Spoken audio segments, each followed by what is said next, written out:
So, to preference this story, I was about 15 or 16 years old at the time.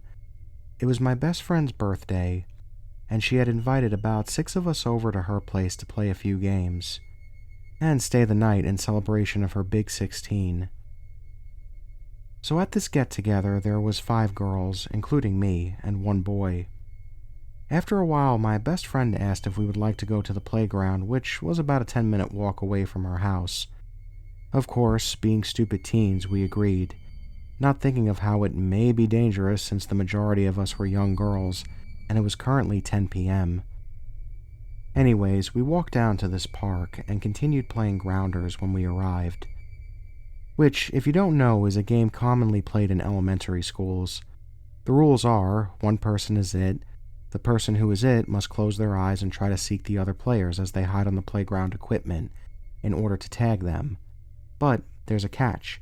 If someone gets off the equipment and the person who is it calls grounders while they're on the ground, they are then tagged. Yeah, I know, pretty childish game, but it's fun. After a few rounds, we got bored and decided to huddle around a circle in the center of the playground equipment.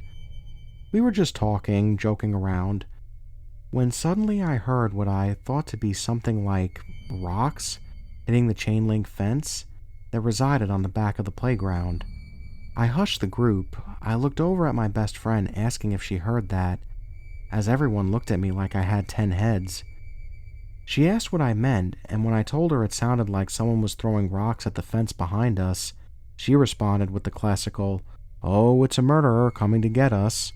Naturally, I glared at her, flipping her off. She knows I get paranoid sometimes, but I have very good intuition, and something just felt off.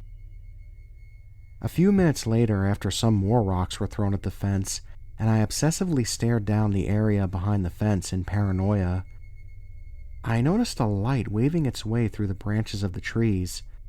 At first, I thought maybe it was just a headlight of a car that was coming down the street that connected to the street of the park, since you can vaguely see the headlights of oncoming traffic through them. But I soon realized there was only one light, and it was bouncing up and down like it was being held by someone who was walking. I quickly pointed it out to the group around me, as we all snapped our heads over in the direction. Coming up along the side of the nearby house on the left side of the park was a man who wore a hat, some white baggy and dirty sweatpants, and a black coat. He was holding a flashlight, not the one on your phone, but an actual flashlight. He was too far away to guess his age even when he sat on the swings closer to the playground equipment we were on. But we all collectively agreed it was strange since he seemed to be at least mid-20s and just came out of the woods by himself to sit and stare at a load of kids. After a brief discussion, we agreed that maybe he was waiting for a ride, or he was just resting for a moment, so we tried to brush off the fact that he was sitting and so intensely staring at us off. However, we started to take note that after a few minutes of us resuming our very competitive game of grounders, that this stranger was slowly inching his way closer to our group. He went from sitting on the one swing furthest away, the next swing a bit closer to the equipment we were on, to the next, until he was just about 10 feet away from our game. The whole time he just sat there watching.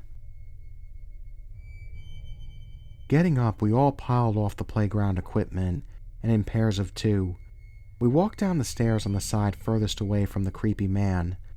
As we attempted to casually walk away, I kept my eyes glued to his figure, and as we neared the end of the street, he got up.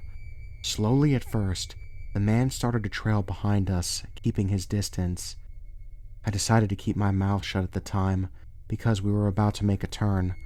I thought that if he continues to follow us instead of going the other way, I'd bring it up to the others. And wouldn't you know it, the creep stays hot on our heels, not only following which turn we took, but also started sprinting toward us, screaming, "You motherfuckers! I'll fucking kill you!" At this point, the whole group burst out into a sprint. The adrenaline I felt made me run so fast I was ahead of everyone else. Everyone was ushering each other to run. I didn't even take a second to see if the others were behind me. That was until I heard my best friend struggling to run. I instantly felt horrible for running off on her, so I run back by her side, grabbing her hand and quite literally dragging her along, repeating things like, "Deep breaths, you got this, come on, we have to go now." This whole time the man was still running, screaming behind us, and was catching up quickly. At this point, both me and another girl in the group took it upon ourselves to get my best friend moving as fast as possible, both taking a hand and running at a pace she could keep. Luckily, this park was only about a 10-minute walk from my friend's house. I turned to see this disillusioned man start running up to her driveway. He got about halfway until our big fluffy savior ran to the open door. My friend's 100-pound, fully grown German Shepherd. She lurched at the man, barking as we gripped her collar in an attempt to keep her from running completely after the man. Luckily, her sudden and loud appearance caused the man to freeze in fear before running away down the dark lamp-lit street. We were terrified for the rest of the night and only managed to sleep after putting random items next to us. We even had a rake. But most comforting, our big fluffy hero, just in case the creep decided to come back. So, to the crazy creep who enjoys watching kids at the park and then chasing them home, let's not meet again. This happened back in early 2015. I was then a 19-year-old guy living in a rather bad area of Portland, Oregon. Even though there were occasionally some belligerent homeless people and drug addicts, violent muggings were very rare, and most of the city felt very safe, even at night. One of my best friends turned 21, and we decided to go bar hopping and then go clubbing. I was in a group of about a dozen other people, and 3 of which were my roommates. Unfortunately for me, I was the only one in my group who was either under the legal drinking age or did not have a fake ID card. This meant that I was unable to enter the bar. However, to my luck, there was a nice Mediterranean restaurant right across the street from the bar, which I ended up going to. I stayed there for more than an hour, and then I was ready to leave. I've done that walk-in many times, even at night, so I was never scared. Until this night, of course. From my apartment, my roommates took an Uber to the bar. This meant I would have to walk back since I didn't have an Uber, and my phone battery was running low. The distance back to my apartment was about 3 miles. The time was already close to midnight, and I would be reaching my apartment at around 1 a.m. I decided to walk the distance anyway, since I haven't been at the gym, and thought this would be a good exercise. I began my walk and passed by lots of drunks. Even though some of the drunks would shout things at me, I never felt unsafe or threatened by them, so I was okay.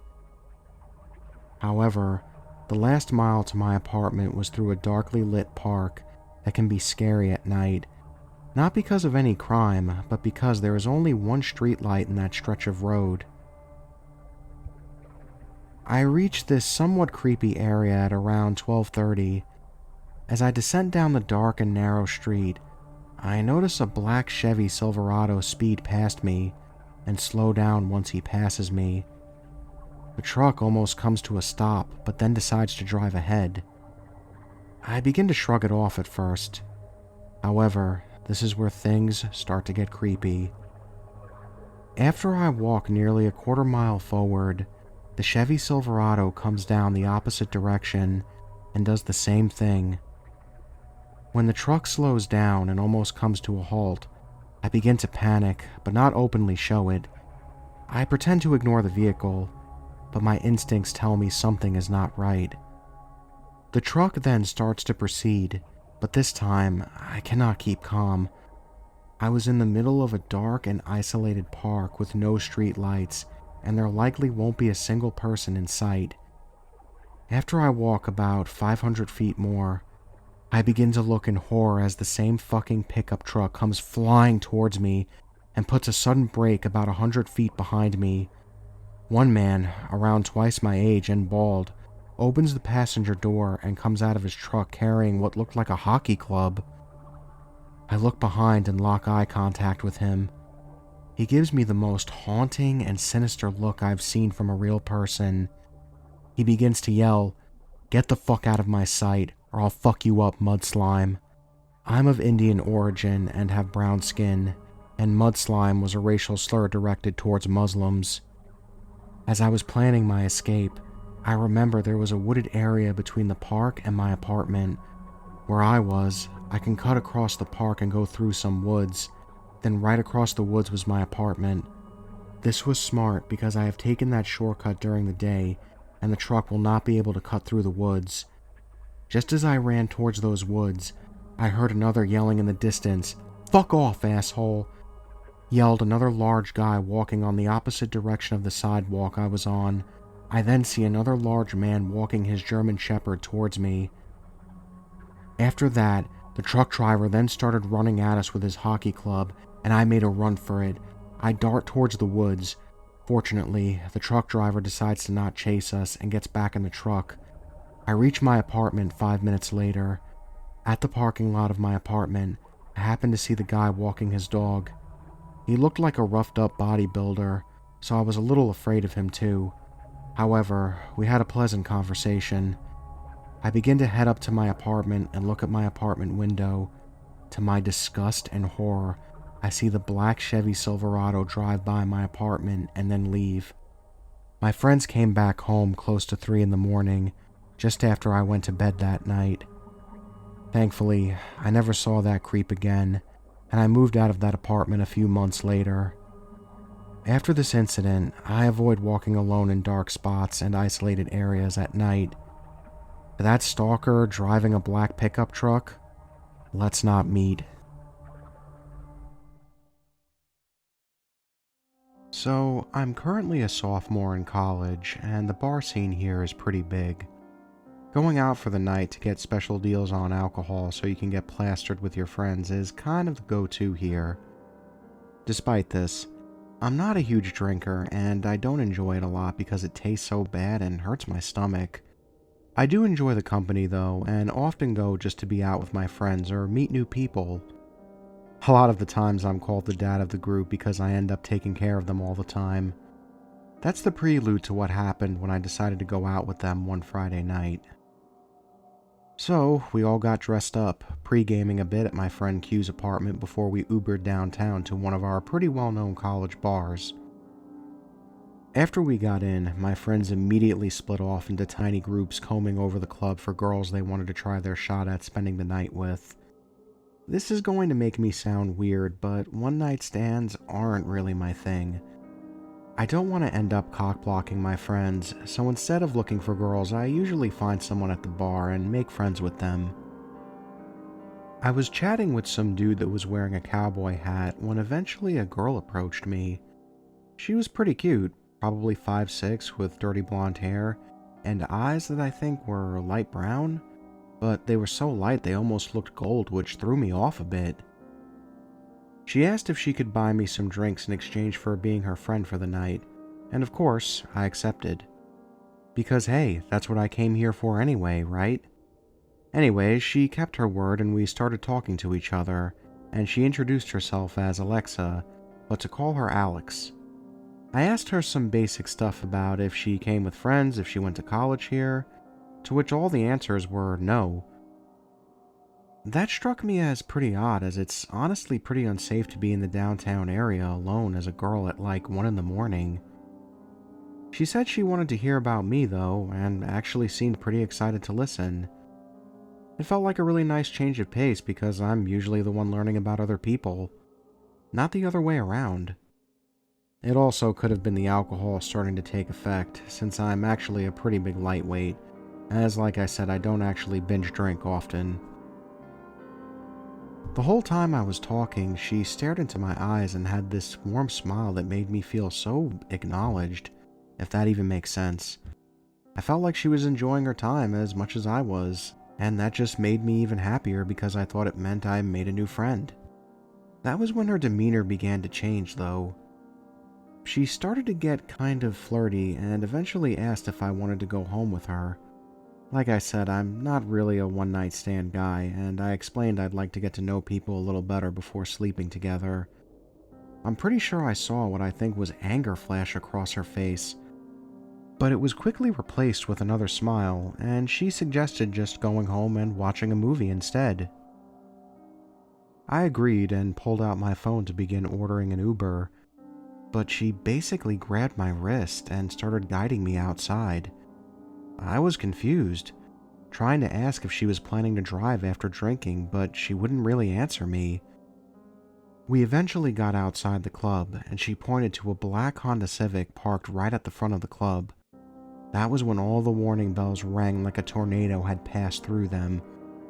I was pretty drunk at this point in the night, maybe 6 or 7 drinks deep, but I was still aware enough to see the red flags. She said she had came alone, but the lane the car was parked in was only for pickups, and I never saw her order an Uber. Somebody would have had to be driving the car. This was enough to make me uncomfortable, and I asked again if she was planning to drive the car. She said yes as she continued walking me closer to it. I knew that was a bald-faced lie. As we got closer, my heart sank as I noticed the outline of 3 other guys in the car. At that point, my adrenaline kicked in, and I yanked my hand away from her and said there's no way in hell I'm getting in that car with her.